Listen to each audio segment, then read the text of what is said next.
Sahabat Super, kita kembali lagi di Mario Teguh Golden Ways. Dan untuk sekarang saya masih memberikan kesempatan untuk audiens kita di sini, para sahabat Super, untuk bisa interaktif langsung dengan Pak Mario. Kita persilakan satu orang yang ingin menanyakan sesuatu mungkin sama Pak Mario. Selamat malam Pak Mario. Selamat malam. Salam Super. Salam Super. Perkenalkan, nama saya Andi Wijaya. Siapa? Andi Wijaya. Andi Wijaya. Iya, betul. Nah, pertanyaan saya singkat aja sih. Semua orang pasti ingin sukses sesegera mungkin. Nah, cuman saya memiliki suatu ketakutan.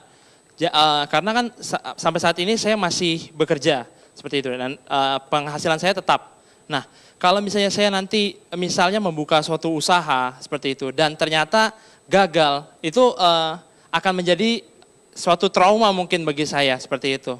Jadi ada ketakutan tersendiri. Bagaimana sih caranya menyikapi sehingga saya bisa mensugesti diri saya sendiri supaya sukses. Terima kasih.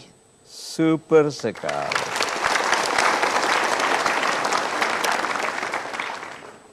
Pegang mikrofonnya, berdiri. Ya. Tadi Bapak lebih banyak bicara soal kemungkinan gagal atau keinginan Bapak untuk sukses? Kemungkinan gagal. Good.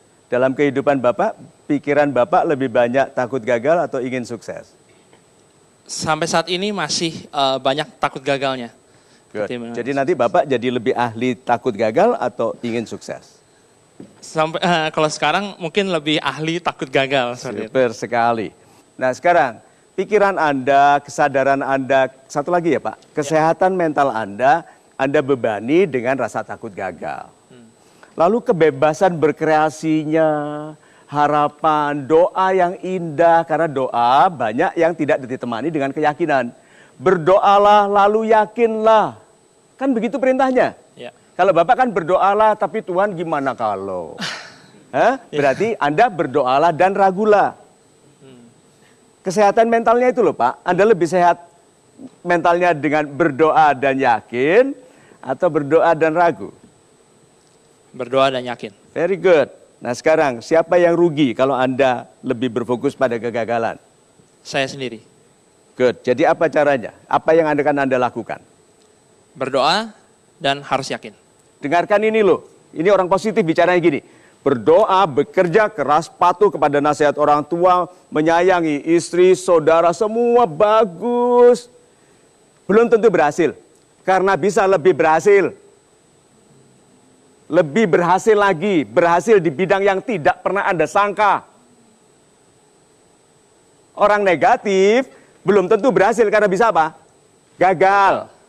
Pak, you and I are positive. Jadi kalau Anda belum tentu berhasil, yang satunya apa? Lebih berhasil. Super sekali. That's the man, Pak. Itu caranya.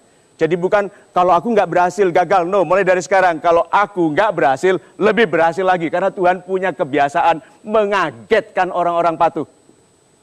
Dengan keberhasilan yang tidak pernah kita duga. Itu ya. Terima kasih.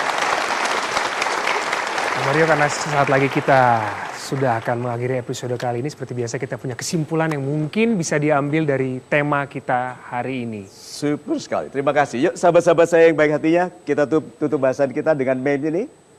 Yang kemuliaannya tinggi di antara kita adalah yang fasih dalam menasehati dirinya sendiri. Ada 3 kata penting. Mulia, fasih, nasihat.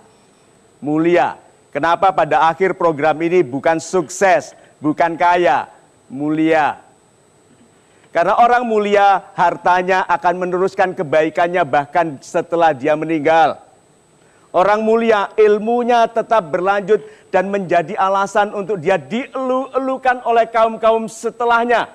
Ada ayatnya. Ya, orang mulia itu begitu. Keluarga yang ditinggalkannya baik-baik. Namanya, kepemimpinannya, orang mulia. Tujuan keberhasilan kita itu mulia. Kenapa Tuhan menjanjikan derajat? Bukan harta, derajat.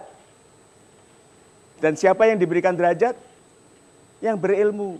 Yang berilmu itu bukan yang sekolah. Yang berilmu itu yang tahu caranya. Yang tahu caranya mengenali ini setan mendekatiku. Tahu caranya. Ini tahu keraguan mulai ditiupkan ke hatiku. Dia tahu caranya. Kemudian saudaraku sedang ragu, aku tahu caranya menasihatkan. Coba, orang berilmu itu tahu caranya. So, fasih. Nasihat itu ada dua. Satu, kontennya, isi yang disampaikannya. Kedua, delivery-nya, penyampaiannya. Nah, Golden Ways isinya apa? Ada kontennya nggak? Ada. Delivery-nya? Ada. So, orang yang fasih membangun sebanyak mungkin konten supaya dia berbobot, lalu dia melatih kefasihan dalam menyampaikannya. Karena orang benar yang kasar merusak kebenaran. Tuh orang membawa simbol-simbol agama dalam sikap-sikap yang anarkis. Nah, jadi kalau gitu sahabat-sahabat saya yang muda, yuk kita simpulkan. Hari ini putuskan. Berhasil, tidak berhasil masa depan Anda, putuskan Anda punya dua pilihan. Satu, kalau tidak berhasil, lebih berhasil. Mulai dari sekarang. Kalau aku tidak berhasil, aku akan lebih berhasil. Lalu, jangan siksa mental dengan beban-beban yang tidak perlu. Inginkan kebaikan, lalu lakukan kebaikan. Saya ulangi ini beberapa kali dalam program ini karena ini tidak pernah basi. Kalau yang Anda pikirkan baik, yang Anda katakan baik, yang Anda lakukan baik, Anda tidak bisa salah. Itu. Kita akan berjumpa lagi di episode selanjutnya. Tetap saksikan Mario Teguh Golden Ways.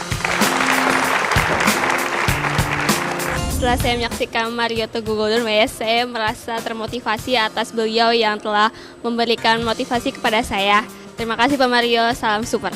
Setelah saya menonton acara Mario Teguh Golden Ways, saya menjadi lebih tahu kemampuan diri saya, menjadi lebih berani, dan setiap menghadapi masalah menjadi lebih dingin lagi pikirannya. Terima kasih Pak Mario, salam super. Setelah saya menonton Mario Teguh Golden Ways, saya menjadi lebih termotivasi. Jadi masalah-masalah yang selama ini saya bingung untuk menghadapinya, dengan menonton ini saya bisa membuka pikiran saya untuk menambah wawasan dan menambah cara berpikir yang lebih matang dan lebih dewasa. Terima kasih Pak Mario, salam super.